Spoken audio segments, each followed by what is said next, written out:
नमस्ते, मैं अभिनय आकाश और प्रभा साक्षी के इस खास कार्यक्रम एमआरआई में आपका स्वागत है। एक बार फिर से हम आपके सामने मोस्ट रिलायबल इन्फॉर्मेशन यानी एमआरआई के साथ मौजूद हैं। भारत सरकार ने आईपीसी और सीआरपीसी में आमूलचूल परिवर्तन का एक बहुत बड़ा काम हाथ में लिया है। हम आर्म्स एक्ट में बदल रहे हैं, नारकोटिक्स के बारे में भी कानून संशोधन कर रहे हैं, उसके बाद आईपीसी और सीआरपीसी में बदलाव करेंगे। मौका था 47वीं all India police science congress के समापन समारोह का और इसे संबोधित करते हुए देश के गृह मंत्री अमित शाह ने उपरोक्त बातें कही थी। महात्मा गांधी कहते थे, पुलिस को जनता के मालिक के रूप में नहीं बल्कि जनता के सेवक के रूप में काम करना चाहिए। तभी जनता स्वतः पुलिस की सहायता करेगी और पुलिस जनता के परस्पर सहयोग से एक अपराध मुक्त समाज का निर्माण होगा। संविधान निर्माताओं ने व्यवस्था के 3 भाग किए थे, विधायिका, कार्यपालिका और न्यायपालिका, ताकि किसी एक के हाथ में सारी शक्तियां न जाएं। लोकतांत्रिक प्रशासन में विधि द्वारा स्थापित भारतीय संविधान को लागू करना व समाज में अपराध को रोकना एवं कानून व्यवस्था बनाए रखने की महत्वपूर्ण जिम्मेदारी पुलिस व सुरक्षा बलों पर होती है। पुलिस की प्रचलित छवि नकारात्मक ही है, चाहे वो फिल्मों में देखें या फिर आम जनमानस के भीतर। ऐसा माना जाता है कि सत्ता जिसकी है, विभाग ड्यूटी भी उसकी ही बजाते हैं। धारणा यह भी है कि वह सिर्फ नेताओं, अफसरों और धन्ना सेठों की ही सुरक्षा और सेवा में जुटी रहती है। आम लोगों में उसकी दिलचस्पी कम ही है।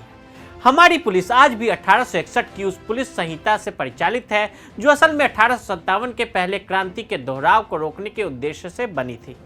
अंग्रेजों के जमाने में बना पुलिस अधिनियम है।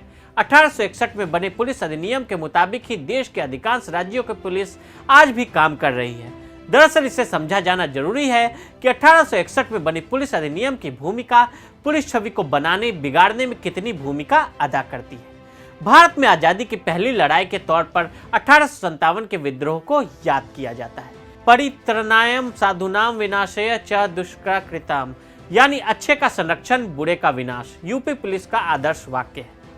पीस, सेल्फलेस सर्विस, जस्टिस, शांति, निस्वार्थ सेवा, न्याय, दिल्ली पुलिस के आदर्श वाक्य हैं। इन आदर्श वाक्यों के जरिए पुलिस प्रशासन की तरफ से जनता के हित के दावे किए जाते हैं।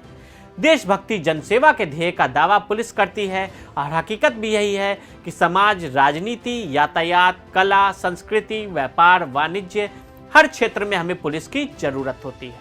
पुलिस दिन रात खड़ी भी रहती है। अन्य सरकारी मुलाजिमों की तुलना में सर्वाधिक समय अपनी ड्यूटी पर देती है। इसके बावजूद पुलिस की लोक छवि में एक डरावना आवरण क्यों हावी है? क्यों कोई भी भारतीय थानों में उस उन्मुक्त भाव के साथ जाने की हिम्मत नहीं कर पाता जैसे तहसील, जनपद या सरकारी अस्पताल में? आखिर इन सरकारी दफ्तरों की तरह पुलिस भी तो हमारी सुरक्षा, कल्याण के लिए बनाई गई है। इस सवाल के जवाब खोजने के लिए बहुत बड़े रिसर्च की जरूरत नहीं है, बस थोड़ा सा इससे जुड़ी जानकारी को इतिहास के आईने से समझने की जरूरत है। पुलिस एक्ट 1861 अंग्रेजी हुकूमत ने इसलिए बनाया था क्योंकि 1857 के पहले स्वतंत्र समर से ब्रिटिश बुरी तरह डर गए थे। हमारी पुलिस आज भी 1861 की उसी पुलिस संहिता से परिचालित है जो असल में 1857 के पहले क्रांति के दोहराव को रोकने के उद्देश्य से बनी थी। अंग्रेजों के जमाने में बना पुलिस अधिनियम है। 1861 में बने पुलिस अधिनियम के मुताबिक ही देश के अधिकांश राज्यों की पुलिस आज भी काम कर रही है। दरअसल इसे समझा जाना जरूरी है कि 1861 में बनी पुलिस अधिनियम की भूमिका पुलिस छवि को बनाने बिगाड़ने में कितनी भूमिका अदा करती है। भारत में आजादी के पहले की लड़ाई के तौर पर 1857 के विद्रोह को याद किया जाता है। हालांकि कुछ राज्यों ने नए अधिनियम के तहत पुलिस को संचालित करने की कोशिश की है, लेकिन सच यह है कि नए और पुराने अधिनियम में कोई खास फर्क नहीं है।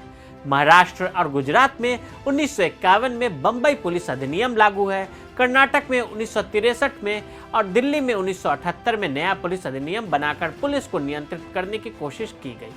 1977 में जनता पार्टी की सरकार बनने के बाद पुलिस सुधार के खातिर राष्ट्र पुलिस आयोग का गठन 1979 में किया गया। इस आयोग ने रिपोर्ट देने की शुरुआत 1981 से की। इसने कुल 8 रिपोर्ट दी। चौथी रिपोर्ट हिरासत में प्रताड़ना पर थी। इसमें कहा गया कि हिरासत में मौत के मामले बढ़ गए हैं। पुलिस कस्टडी में टॉर्चर अमानवीय है। आईपीसी 1860 की धारा 330-331 के तहत किसी को चोट पहुंचाना दंडनीय अपराध है। सबूत नहीं होने से पुलिस वालों पर मुश्किल से कार्रवाई होती है। संविधान में दिए गए जीवन और आज़ादी के अधिकारों की रक्षा के लिए कानून में प्रावधान किए जाने चाहिए। इंदिरा गांधी की वापसी हुई तो 1981 में एनपीसी को बंद कर दिया गया। आयोग ने जनता सरकार के समय 1989 में पहली रिपोर्ट जारी की थी। बाकी 7 रिपोर्ट्स मार्च 1983 में जारी कर दी गई। पुलिस रिफॉर्म पर कई समितियां बनाई गई। इनमें रिबेरो समिति 1958, पद्मनाभैया समिति 2000 और मलिमत समिति 2003 प्रमुख है। Retired DGP Julio F Ribeiro की अध्यक्षता वाली समिति ने अक्टूबर 1998 में पहली रिपोर्ट दी। इसने हर राज्य में police performance and accountability commission और हर जिले में पुलिस शिकायत अथॉरिटी बनाने की सिफारिश की। मार्च 1999 में सौंपी दूसरी रिपोर्ट में केंद्रीय पुलिस समिति बनाने, जांच और कानून व्यवस्था के लिए अलग अलग बल तैनात करने, हर राज्य में पुलिस भर्ती बोर्ड बनाने जैसे सुझाव दिए गए।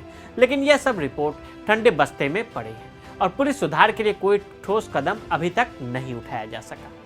आज कल हालात यह हो गई है कि लोग पुलिस के पास अपनी शिकायत लेकर जाने की बजाय मीडिया के पास पहुंच रहे हैं।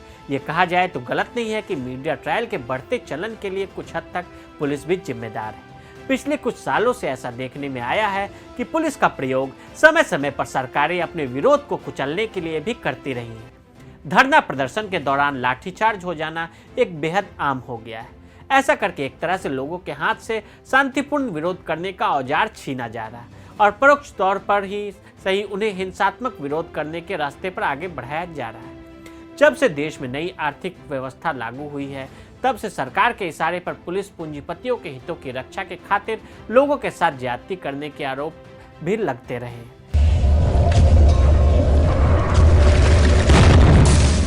रेहड़ी पटरी वालों से लेकर रेलगाड़ी में सामान बेचने वाले वेंडरों तक से वसूली करने की शिकायतें आए दिन सुनने और देखने को मिलती है। ऐसे में अहम सवाल यह है कि जिस देश की पुलिस का चरित्र ऐसा हो तो वहां से भय और असुरक्षा का माहौल आखिर कैसे दूर हो सकता है। आखिर पुलिस को मानवीय चेहरा और चरित्र कैसे प्रदान किया जाए। पुलिस का गठन रक्षा करने के लिए हुआ है, न कि अराजकता को हवा देने और आम लोगों के साथ तानाशाह जैसा बर्ताव करने के लिए हुआ है। पुलिस के व्यवहार में सुधार करने के लिए सबसे पहले तो अंग्रेजों के जमाने के पुलिस अधिनियम में बदलाव की दरकार है, क्योंकि गाइडलाइन को बदले बगैर व्यवस्था को बदलना असंभव सरीखा है। जिस जमाने में यह पुलिस अधिनियम बना था, उस वक्त पुलिस की चुनौतियां आज से काफी अलग थी। इसलिए मौजूदा दौर की मुश्किलों से निपटने के लिए नए नियमों और कानून की जरूरत है। पुलिस की भूमिका और जिम्मेदारियों में भी काफी बदलाव आ गया है। पुलिस के राजनीतिक प्रयोग पर भी लगाम लगाया जाना बेहद ही जरूरी है। सत्ताधीश अपनी सियासी रोटी सेकने के फेर में कई बार रक्षक को भक्षक की भूमिका में तब्दील कर देते हैं।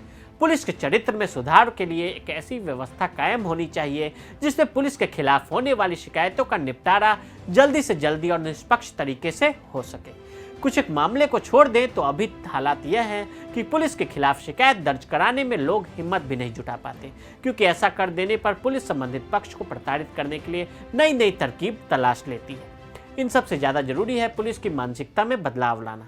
इंडियन पुलिस अंग्रेजी शासन की साम्राज्यवादी और सामंतवादी नीतियों के पोषक के रूप में स्थापित की गई थी। समाज सेवा, निर्बलों की रक्षा, अपराध की रोकथाम जैसे कानून द्वारा स्थापित कार्यों की अपेक्षा इसका उपयोग कानून द्वारा अपरिभाषित कार्यों के लिए सत्ता तंत्र ने अधिक किया है। सन 1902 में गठित भारतीय पुलिस आयोग ने पुलिस तंत्र को अक्षम, अप्रदर्शित, भ्रष्ट और दमनकारी कहा था। लेकिन तब की गोरी हुकूमतों के लिए यह कोई चिंता की बात नहीं थी, क्योंकि उसका ध्येय भारत में किसी लोक कल्याणकारी राज्य की स्थापना नहीं बल्कि हमारे समाज का शोषण और दमन ही था। इसे एक उदाहरण से हम समझ सकते हैं। अगर आप 5 लोग किसी चौराहे पर खड़े होकर सत्ता के विरुद्ध आवाज उठाते हैं तो पुलिस आपको शांति भंग करने के आरोप में धारा 151 में बंद कर देती है और आपकी जमानत एसडीएम साहब को लेनी होगी। वहीं अगर आप किसी को थप्पड़ मार दें, उसे गालियां दें, उसे हल्की चोट आ जाए तो आपकी धारा 323, 506 बी के तहत पकड़ा जाएगा और थानेदार साहब ही आपको जमानत पर छोड़ देंगे। इसे अंग्रेजी हुकूमत के आलोक में समझिए। उस दौर में सत्ता के विरुद्ध सार्वजनिक समेकन और संवाद इसलिए निरुद्ध था क्योंकि हुकूमतें अंग्रेजी थी। भारतीय बड़ी संख्या में अंग्रेज राज के अधीन काम करते थे। उनके अफसरों, यहाँ तक कि उनकी पत्नियां उनके साथ मारपीट करें, बेइज्जत करें, तब भी उनका अपराध कमतर बनाया गया। अंग्रेजी पुलिस का दरोगा घर आकर उनको सम्मान से जमानत दे देता था। इस दौरान अगर कोई इनकलाबी रूप से मुखर हो जाए तो उसे बंदी बनाकर 151 में न्यायालय में पेश किया जाता था। आज भी यह धाराएं हम पर लागू हैं। इससे मिलती जुलती अनेक धाराओं के माध्यम से हम उसी दोयम दर्जा नागरिक के रूप में शासित हो रहे हैं। प्रश्न यह है कि आज़ादी के तत्काल बाद या आज तक इस व्यवस्था को बदला क्यों नहीं गया। ईमानदार निष्कर्ष यही है कि हमारे नेताओं ने भी उस स्वरूप में पुलिस को इसलिए स्वीकार किया क्योंकि लोकतंत्र के शोर में भी वे मानते रहे हैं कि सत्ता पुलिस के जरिए ही स्थापित और कायम रखी जा सकती है, और जिन अखिल भारतीय कैडर के लोगों को हम भारत का सर्वाधिक प्रज्ञावान मानते हैं वो भी बुद्ध बने रहे सत्ता के आगे। तो आज हमने 150 सालों से चले आ रहे ब्रिटिश काल के पुलिस शासन से जुड़े कानूनों का विश्लेषण किया। आज के लिए दे इजाजत, और ऐसी रिपोर्ट्स को देखने के लिए प्रभा साक्षी के साथ लगातार बने रहें। वीडियो को देखने के लिए फेसबुक और ट्विटर पर हमें फॉलो करें, यूट्यूब पर प्रभा साक्षी को सब्सक्राइब करें।